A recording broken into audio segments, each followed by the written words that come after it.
Charles Leclerc failed to mount a championship bid in 2022. The Finn let the Briton through to win the 2018 Russian Grand Prix to help his title push. Earlier in the season, Ferrari sporting director Laurent Mekies stressed the team would look at favoring one driver over the other when the time was right. However, they still failed to do this over the final races, with Leclerc needing to beat Perez in Abu Dhabi to ensure he finished second in the championship. Mekies said, "It is more discussed outside Ferrari than inside Ferrari, the topic of team orders. But more seriously, again, we have always been very clear. We target to have the best result for the team, Ferrari comes first. And then of course there will be a point where we will need to focus more on a driver compared to the other one if the championship position is requiring." Charles Leclerc has opened up on claims Max Verstappen and Lewis Hamilton are treated differently than the Monegasque is a Ferrer.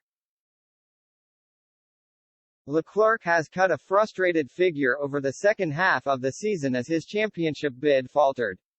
Leclerc has appeared frustrated at the prancing horse's reluctance to introduce team orders earlier in the season. Leclerc told L'Équipe, "It's something that I personally can't control, so I prefer to focus on what I can manage and on my driving.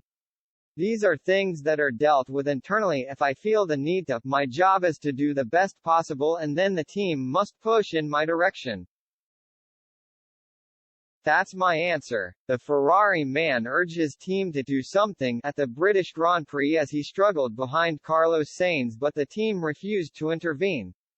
Leclerc eventually dropped back to P4 as Sainz won, with Ferrari failing to capitalize on a day where Verstappen only scored a handful of points. In Brazil, Leclerc said he was left frustrated after the team didn't intervene on the final lap. The Ferrari star had begged over team radio for Sainz to rescind a position to allow Leclerc to score points in his battle with Sergio Perez in the drivers' standings. He claimed the team had discussed the issue before the race and stressed the team had changed their minds. Meanwhile, Verstappen continues to enjoy number one status at Red Bull. Teammate Sergio Perez was asked to move aside for Verstappen at the Spanish Grand Prix earlier this season.